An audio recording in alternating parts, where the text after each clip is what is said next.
Hello, and welcome to Stories from India, a podcast where we talk about myths, legends, and folk tales from India.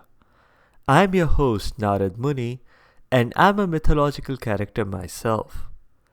I have the gift of eternal life and knowledge of the past, the present, and the future. By profession, I'm a traveling musician and a storyteller. So the way I'm doing my job is by podcast. As a result of listener feedback, I've changed the format of the show a little bit to suit your preferences.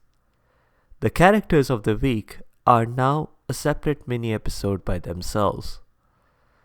In today's mini episode, we'll meet a creature from the Himalayas whose existence is much debated. Its existence in pop culture is indisputable, as it makes guest appearances in Tintin and Disney and Marvel comics, as well as various movies, including one as recent as last year. We are of course talking of the Yeti. There are many other names for the Yeti in many languages, including Himmanav, Mete, Migo, Mirka, Zute, and Miche. But the most popular one is the Yeti.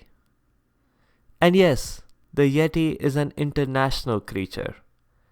In fact, most of the sightings of the Yeti have been outside modern-day India, in Nepal and in Tibet.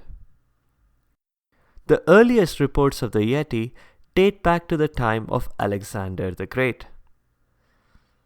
Alexander was aware of the existence of the Yeti and was interested in capturing it before he moved on to the more real kingdoms that enjoyed a warmer climate. At some point before World War II, even the German Reich commissioned an expedition to capture the Yeti, but with no luck.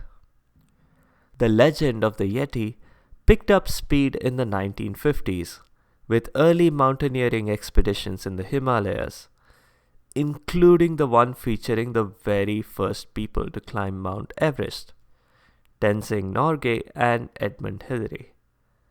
Many people cashed in on this. Besides setting up lots of souvenir stalls, they started selling Yeti hunting licenses, as well as Yeti branded airlines, hotels, dishes, and drinks. And we have largely continued that tradition in the entertainment industry. The Yeti makes guest appearances in Hollywood quite regularly, even as recently as last year in the movie Abominable. Most of the evidence that has emerged of the Yeti has been footprints.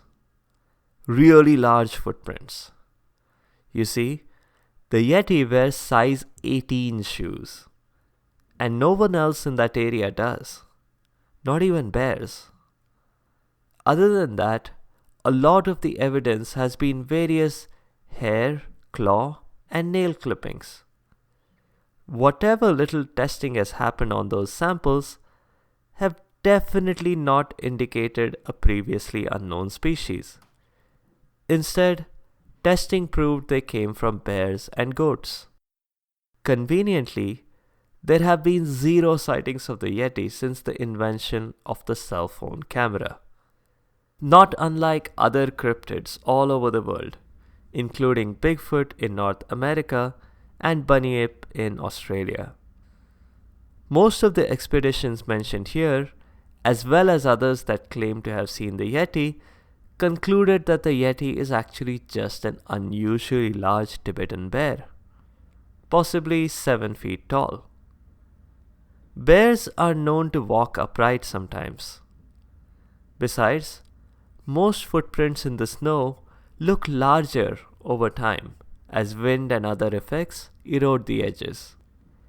In most movies and comics, The Yeti is depicted as a ferocious monster, ready to eat and kill everything in sight. But one of the most endearing portrayals has been in The Adventures of Tintin, when the Yeti rescues and takes care of an air crash survivor. I've linked some photos related to the Yeti on the site sfipodcast.com. Check them out. That's all for this mini episode. In this weekend's full episode, we'll switch gears a bit and cover some stories of Shivaji. We'll learn how a very old farmer lady can provide great military advice to an extremely competent warrior king. We'll also see that if you are trying to secretly escape from some place, you really can't pick a better place to travel in than a giant-sized box of sweets. If you have comments or suggestions, please leave a comment or a review on the site sfipodcast.com or tweet at sfipodcast. You can also find me on Instagram and Facebook. Be sure to subscribe to the show to get notified automatically of new episodes. Thanks to all you listeners for your continued support. The music is from purpleplanet.com. That's purple-planet.com. I'll see you later.